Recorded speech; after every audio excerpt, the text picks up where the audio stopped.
That's okay. I guess we can go. If there's no mic, there's no mic. That's fine. Um, Sorry for the delay on the start. This is my fifth or sixth. I lost count. B-sides Calgary. I was at the very first one. I'm one of the guys that signed the papers to make this happen. And I'm looking around the room, and believe it or not, I actually don't recognize a lot of people. So that tells me B-sides was a success. There's a whole bunch of people that oh wow, cybersecurity is important. We should do this. So thank you very much for coming. Now, why is it Hacking 101? Guys, we had this pandemic thing a couple of years back, remember? James called me and says, so we're gonna do a conference anyway. What? Okay, sure. Nothing's canceled. B-sides is going on. That's great. And we prided ourselves on having a CTF. We've had a few people in the very first couple CTFs come. It's like, I don't even know what to do, like how to do this. And, I'm always trying to help people out. It's like, let me show you how. It's like more people in a crowd. It's like, we just need to teach a class on the basics of hacking. What do you got to do? And it didn't really go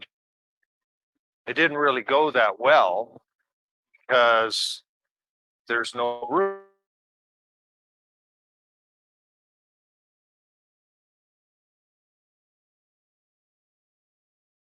Back on the presentations from a few years back with COVID, we actually had people connecting in, and they were on the conference. It's like, in your other screen, try this. And that's kind of where it came from. And then we decided, okay, now that we're back in person, let's do this. And it didn't really go as well. One, because as usual, we're always behind on getting all the other stuff set up. But two, it's like, well, I see people here with laptops now, but they were sitting there in with chairs, and they had no way to participate. I'm like, oh, great.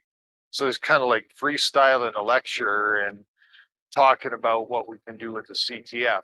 So that's kind of where this started. And I think, well, this year we could try and do a smidgen better. Then I find out, like, as I walk in, so did you send us the slides? We're supposed to send slides. My slides aren't even done. I was supposed to send them somewhere. Are you kidding me? Like, come on. Right. So we do the obligatory about me kind of thing. So when I say self-proclaimed grumpy security guy, I literally made that term up. And if you find out on the internet, you'll find my podcast, me and another grumpy security guy talking about security. If you feel that you belong in that club, and Michelle, you do, come by, get sticker, throw it on your laptop. But it's a self-proclaimed grumpy security professional. Any genders, huh? I know, but you're definitely a professional and an expert in the field and one of the OGs, right? Like one of the people that's been here a long time. So when you start looking down and say, oh yeah, there's a lot of stuff. But I wanted to call out a bunch of people that have been with us along the way that aren't there. Like guys sitting down talking to me, I wish I had a little more time with him. But Henry was one of our grinder guys that just got stuff done. Steve Porter's been a sponsor of this thing from day one. Bow Valley's been great. Zinji's down there right now watching the farm and hoping things don't blow up before we get back and add more CPUs to the scoreboard. So yeah. And if you want to reach out to me, you can find me on LinkedIn. Don't bother sending me an email there. As many will profess, I never answer that, but doug.lease@gmail, I'm pretty easy to find. And I will talk to anybody about security until you start holding up the calendar. Say, it's time for you to stop talking. This is pretty much all I do because plan A of being a rock star didn't quite work out. Doesn't stop me from buying guitars. Doesn't stop me from occasionally putting some music out, but yeah. Where are we going with this year? So if you pull out a book on hacking, they're going to tell you about scan your systems and look for a vulnerable service and then run this Metasploit payload. And it's like, that's awesome when it works, but the calendar flipped. And that hardly ever works anymore out of the box. Okay. So I put this up here. Identity is the new perimeter, meaning now when we're attacking, the real thing is about trying to get inside the organization or inside that person's laptop. It's not going to happen by you shooting packets at it. I'm sorry, that doesn't think. So we go back here. Intelligence over technology was the theme, the rough approximation of a theme that I started with. And this is really what it is. The whole point with intelligence around an attack is you need to understand who you're going up against. So on the CTF, for example, there's a bunch of profiling questions about the people that work at this company. So if you are playing, and it costs nothing to play, the scoreboard's a little slow right now, so please be patient. We'll try and fix that. But when you go on there, it's going to ask you things like, what's the domain of the company? Sounds pretty basic, but why would you need to know that? Because lots of companies have similar names. When you're doing hacking, and this is possibly learned from experience, I may or may not have information later on this, make sure you know what you're shooting at, okay? A lot of people just think it's cool to light up a scanner and scan the internet. Okay, technically that's illegal. Are the police going to come knocking at your door? No. But if you found something and you started digging in and you got yourself somewhere and you decide to tell the company that this is what I found, you may get a visit. You may get a lawyer involved. Like there could be a problem. So definitely when you're hacking, you need to make sure that you understand your targets and the range of limitations. Because even a lot of us have done this as uh, professional consultants. So you have to take out errors and omission insurance and say, if I'm doing my job that you hired me for, but I screw it up and it's really bad, you can talk to this insurance company and they'll give you some money. I know I'm not getting another job, but at least I get to keep my house. That's kind of how that angle works. But errors and omissions is important because nowadays, everything around us is controlled digitally. The heat in this room or the lack of cooling, the lights, all of those things, the elevators to get you up and down. We're really trusting that the people in control of that are the people we think they are. And nowadays, when it's IP addresses and software and things like that, it's not necessarily who you think it is. So that's identity isn't just people. It's also, is that the right SBC service running on that machine, or is that one that the bad guy dropped in that just happens to have the same name as the legit Microsoft? And the malware whitelist goes, yeah, okay, off you go, and does the thing. Like those are things. So the identity of the program that's running, the identity of the person running the program, identity of the machine, all of those are measurable electronically. And depending on your security controls, that may or may not be part of the equation. So your job as the hacker is to figure out how to get that identity somehow, right? So that's kind of where we're going here. What happens with, oh, how about that? So what's our very first identity situation is typically what? Username and password, right? Who doesn't have a password? How many have the password of password?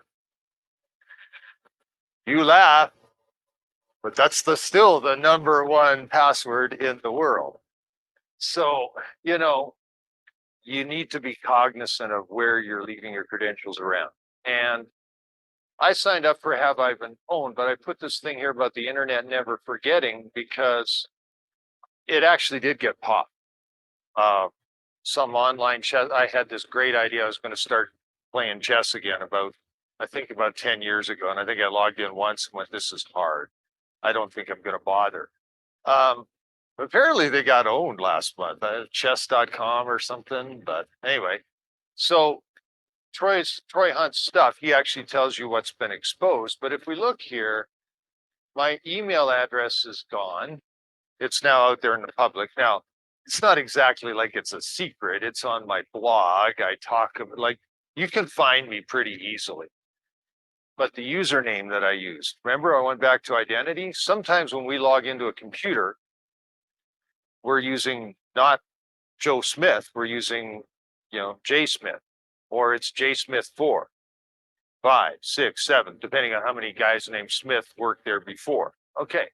But I worked at one place where your username was a 7-character random string, like X4723.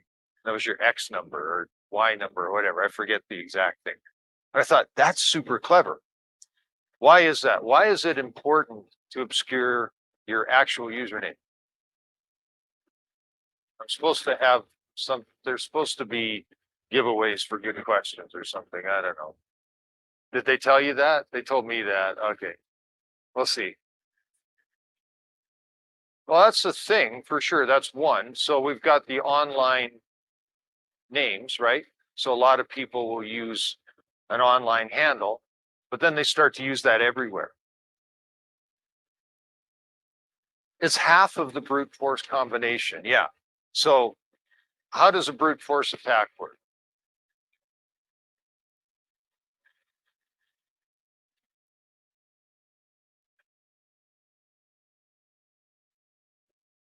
Right. Yeah, and that's kind of mucky with spraying stuff, but yes, for sure. I have a username, I try a password. If I don't want to lock these people out, I might try something called password spraying where I have 100 usernames. And I don't know, it's Calgary. Why don't I try Go Flames Go? You never know. There might be a hockey fan in there somewhere that's really hopeful. But, it's possible. But I've got to start. I've got half of the equation. If all that I'm using is my username and my password, suddenly this is a thing.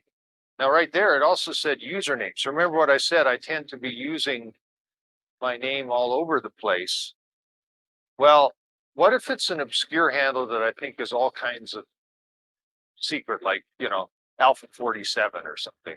Believe me, I'm no alpha, but, like, let's pretend it's everybody that makes up a name like that, you really got to worry. But anyway, so they say, I'm the alpha whatever. And they put that number in there, but it's good because nobody knows my email address, so they couldn't phish me. Well, now they can, because now they can put the two of them together. And my talk tomorrow, where I do have slides, which I didn't send to you guys, and maybe that'll happen, maybe it won't.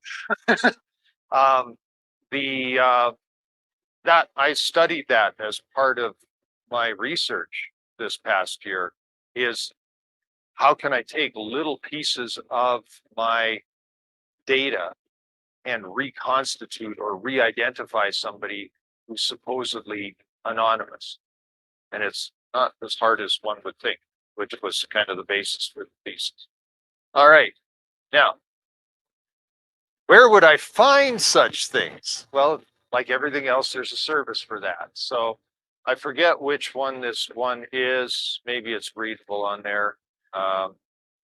Anyway, you can go on the internet and look for naming conventions of an email organization. And because Bow Valley's sponsoring, I thought I didn't ask permission for this because, I'm a forgiveness begging kind of guy. I'm sure they won't mind, but I literally just put their domain in there. So this is public information. I signed up. I get 25 queries for free every month. And all they want is my email address. Well, I can make me a new email address in about 8 seconds. So I think I have unlimited queries with this service now. I just need to keep signing in as somebody new. but I can run this. But now all of a sudden, I've got the naming convention for this user. And it's kind enough to give me their first name and last name. Well, sometimes that's a hard thing. But why would I want to know their first name and last name? Yeah, I go look them up on social media. Now I find out, oh, they're into dogs. Well, suddenly so am I. Right. Why would I want to do that? Because I want to invite them to join my club, or I wanted to do, like I want. So this whole social engineering, you need to take advantage of the trust components. And again, my whole goal is to get something about their identity known to me so that I can go in and do stuff as them. That's the perimeter I'm trying to break. So the social engineering is a valid thing. But okay, so let's pretend I'm not quite that creepy. And I just want to know what email addresses work, right? So right there, you're looking at a naming convention. And on the CTF, we actually have some questions around what's the email address for this person? But it's not on the internet. Well, how would you do that? You just guess. Who knew that? So you can guess stuff. We're in Canada. You can literally Google what are the top surnames in Canada. And guess what? They also have a first name site. Imagine that. And if my email address was, oh, there's even pseudocode for this. Glue the things together. Or first name in my list, append all of the last names and try and send an email. Did that work? Did it not? Yeah, like that's the thing. So there's different stuff that's going to come down there. Send a test message. Now, if you're real lucky, and I don't think you are this year, but I didn't check this. Maybe this will work. I don't know. On the mail servers of old, they used to be kind enough, and I'm seeing somebody over there say, yeah, I think I built a couple like that. They would say, that recipient isn't here. Thanks. So if you don't tell me that, what does that tell me? Yeah, and they're there. That's their address. It may not be perfect, but they could have just started and they're still waiting to get their email working because IT, those guys. But no, under normal circumstances, like it's a hint. Now, the weirdest part is we sort of fixed that on normal default exchange servers. When I was pen testing 10 years ago, this was almost a gimme. And I threw out a shout out there to one of my favorite SMTP enumerators of all time called, I never know how to say it, but Patator. So Patator. And you can also enumerate HTTP and a few other things, but it just sort of worked for me with the SMTP enumeration because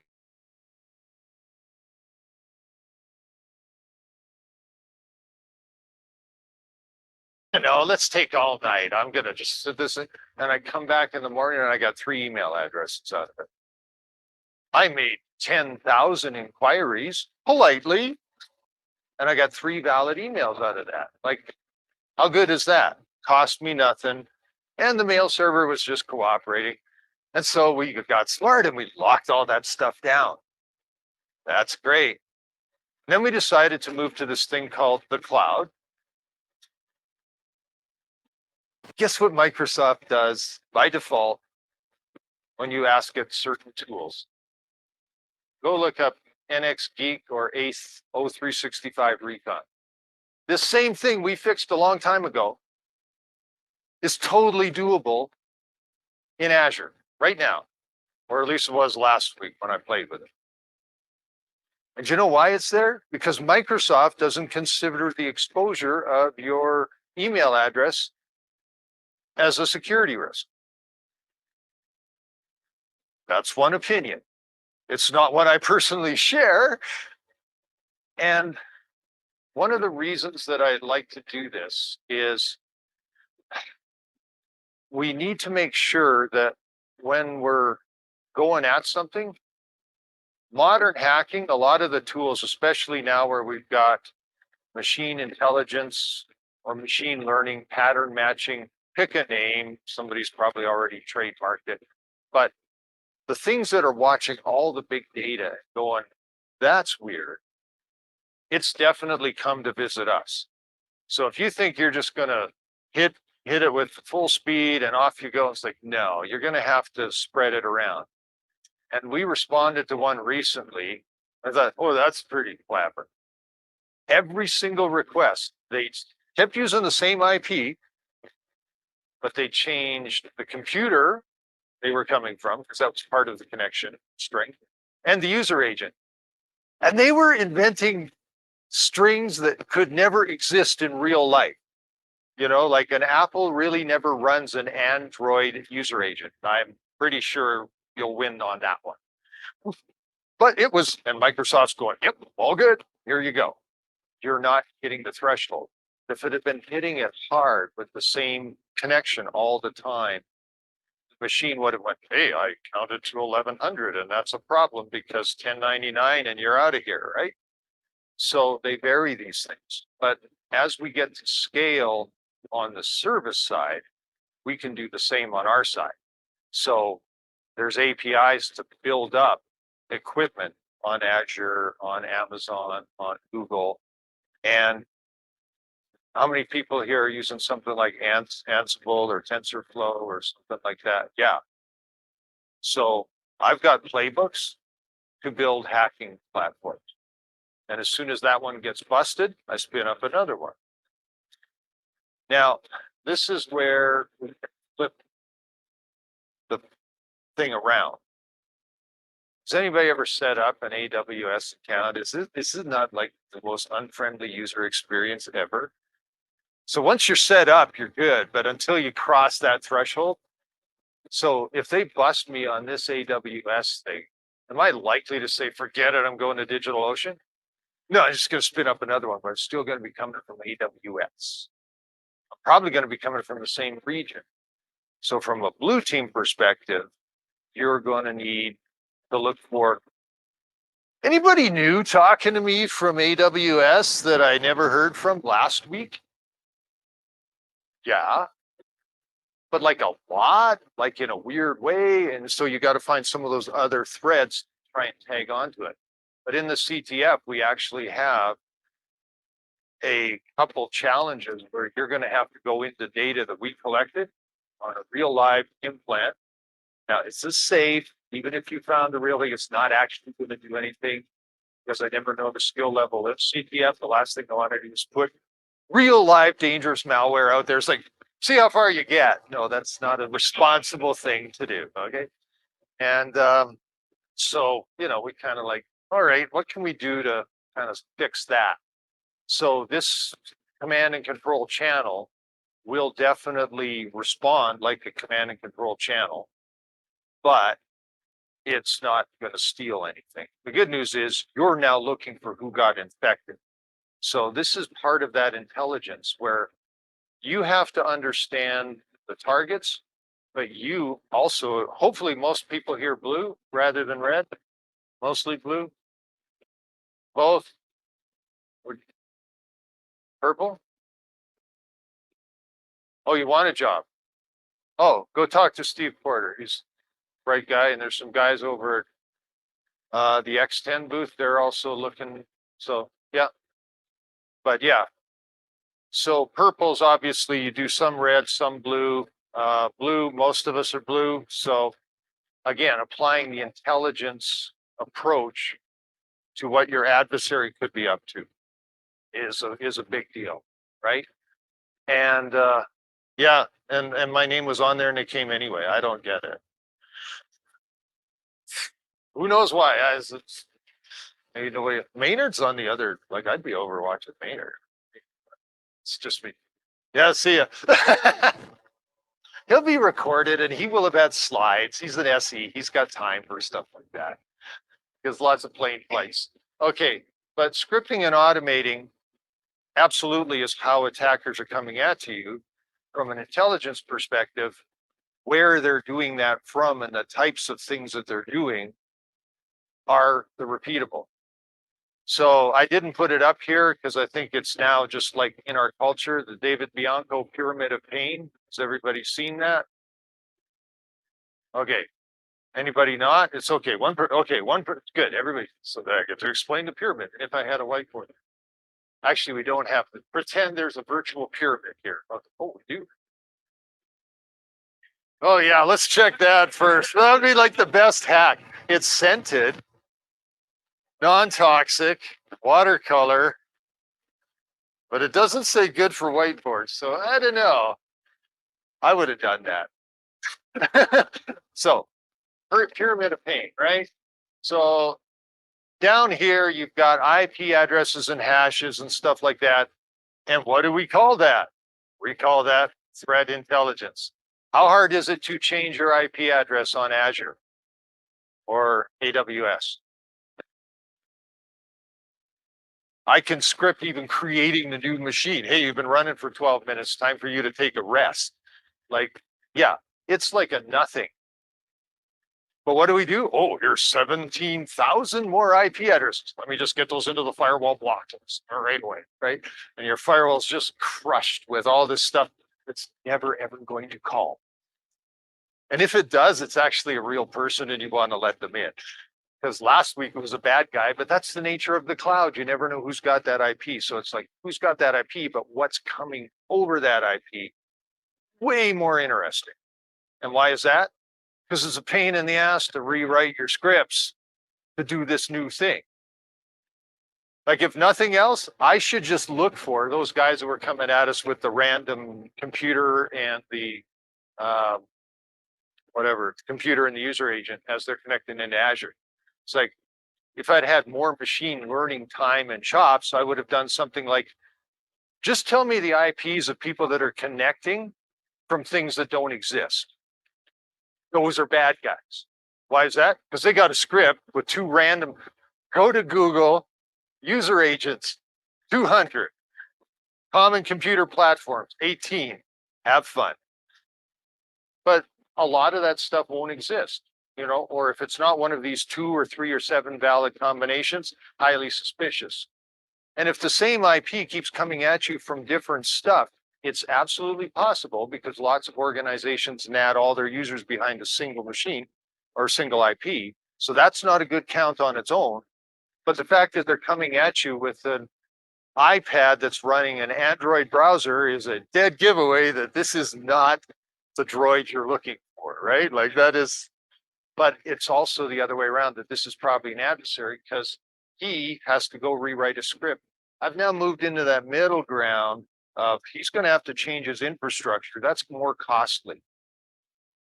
So that's part of the change, is that we can use our intelligence about how these things work to defend against them. As radical as that sounds, it actually works. Now, if I had more machine learning chops, that would be a thing, but I promised my wife I'd at least take a little bit of time off, so I probably won't start that till January. You're good? Head shake. Okay. Maybe spring semester. We'll see. But yeah, I think that's the future of where we got to get to as professionals, is learning how to use these high volumes of data and write our own made up. Just show me everybody that is using something that doesn't exist. It's a threat hunting hypothesis, but we're hunting in the data. You like that? I'm going to trademark that. Or you're just like, it's time to shut up now. I'm good with either one. Yeah, like we're same page, right? Like, yeah, exactly. And you'll notice we're similar vintage, but Michelle's aging much better than me. um,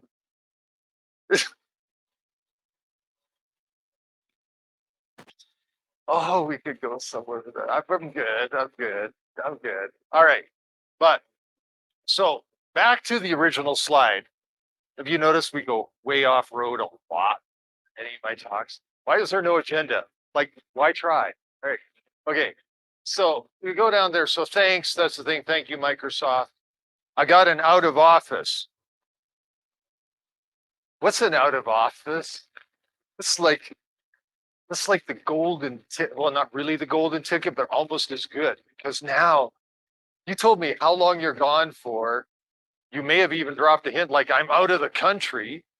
Well, that's a great way to social engineer the help desk. Oh my God, you got to help me. Because, like, and guess what they're going to do? That. They're going to help, right? So it's like, great. So that's gold. Couple of flags looking for out of office. So you go, well, who would do that? A little company called HB Gary, internet lore. You can go look this up, but apparently that was part of how they got in.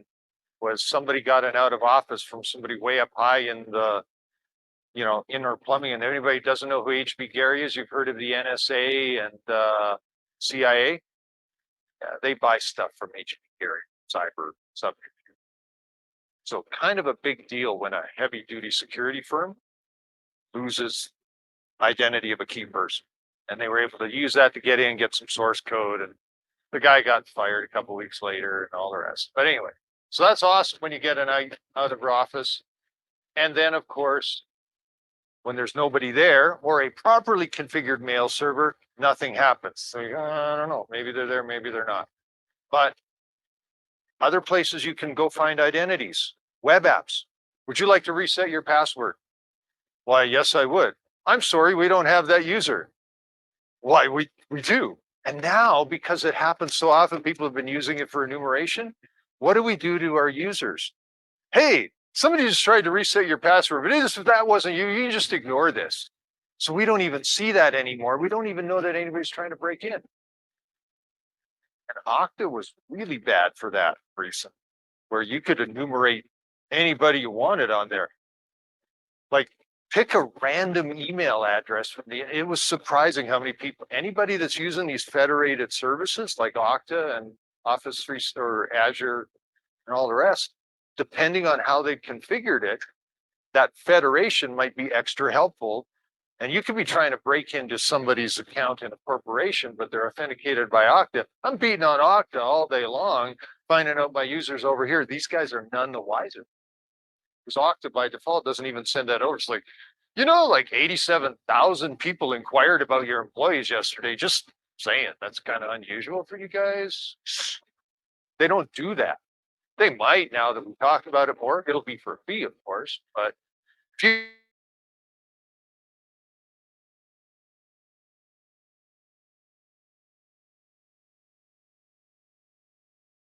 go do all these hunting things, like, you know what, for $5,000 a year, for sure, I'll have that.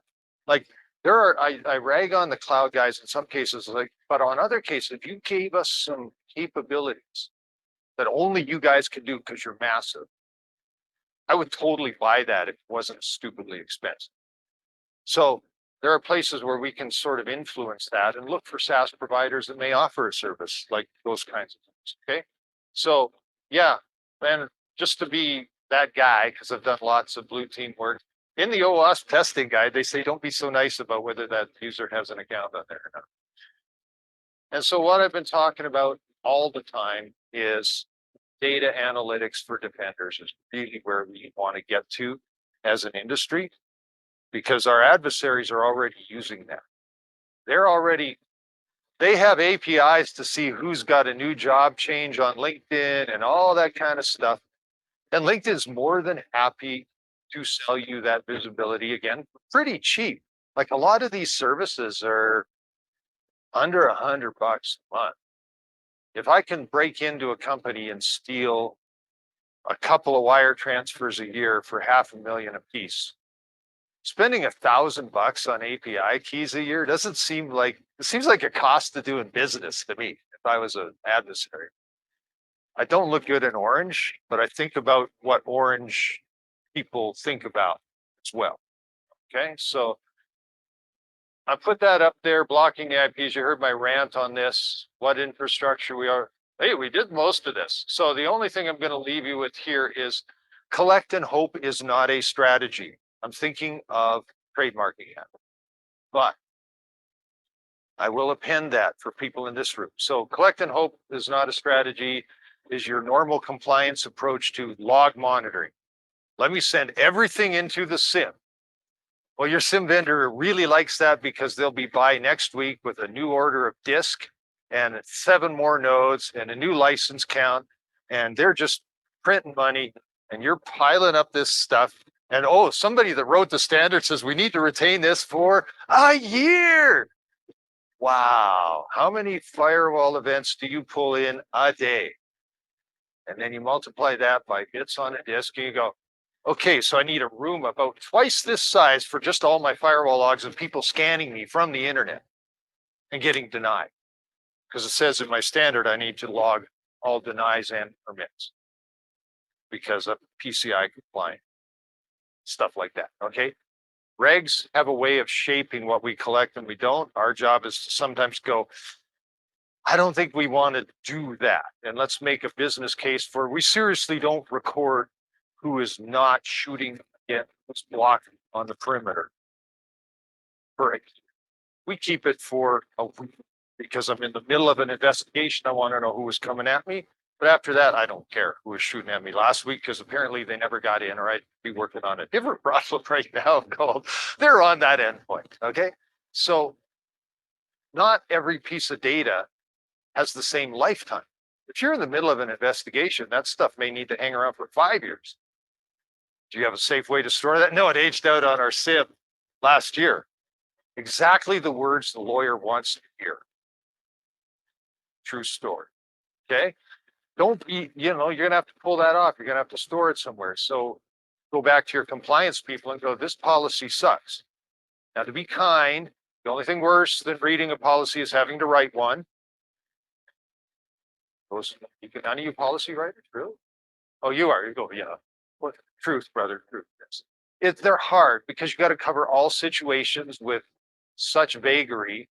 And then you've got people that are going to argue, well, that doesn't really apply to me because I wear purple socks to work.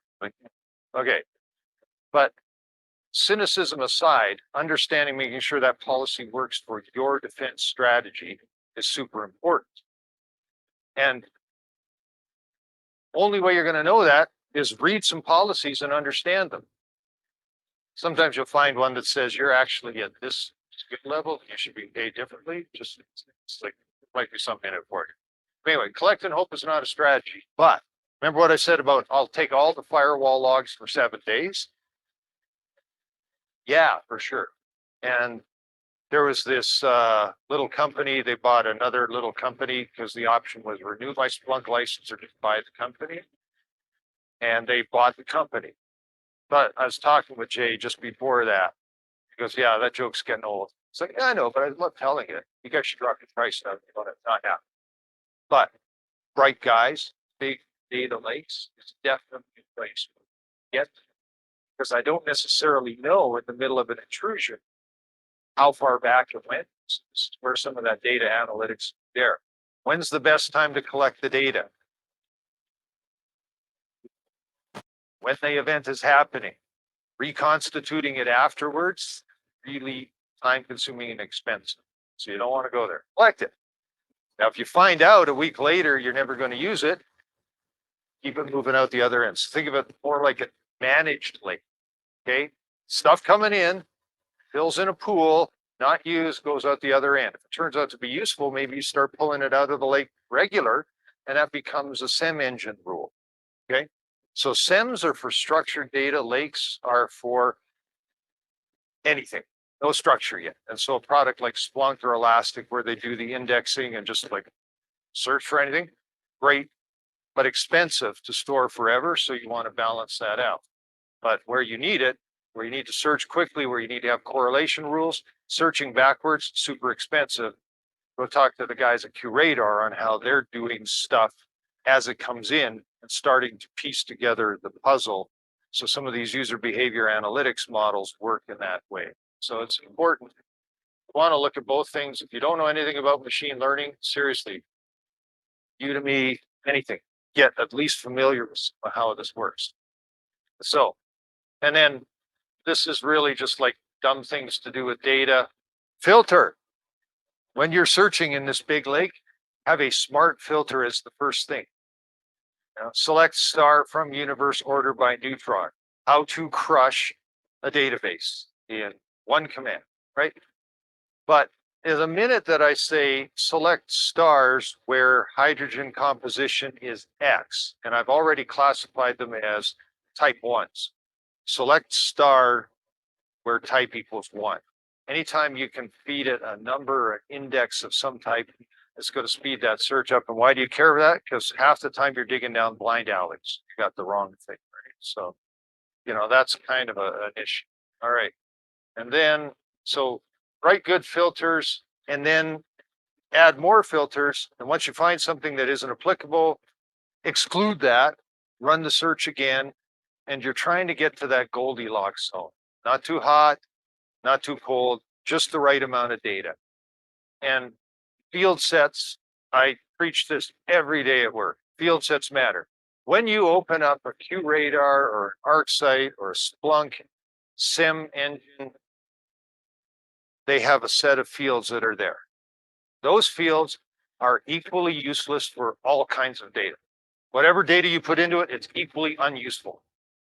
So, job done. Everybody's treated badly from day one. How do you like it so far? But they give you an option to go in there and change the field sets. So if I'm looking at an email trail, I want to know who sent it. So that's one field. Who was it to? That's another interesting field. What was the subject? Did it have any attachments or not? Great. And maybe if you're lucky, you got something like a high-end product where it says, are they a known scumbag? Like, did they fail SPF or things like that? Like, your general opinion of this sender so far. And then you can start to grill through those. But that field set needs to be saved for email search. When I need to go through the firewall thing, guess what? In that firewall log, there's no such thing as a sender. It's called a source IP. So you need to tailor the field set. But I honestly don't care how big the email is most of the time. But if I'm looking at a data flow between two things, is that like a regular little chunk of bytes? Every 15 minutes, you're sending 128 bytes to that IP on Azure. And about once an hour, I see about 2 megs come back. And I see about 5 megs go the other way. I see 15 or 128, 128, 120, 120. That guy's probably got something. And our EDR doesn't know what it is yet because guess what? They just wrote it. It's brand new. They're the only ones using it.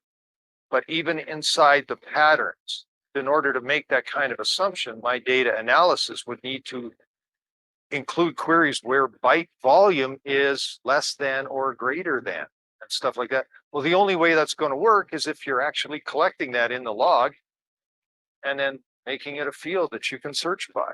These are not things that come out of the box.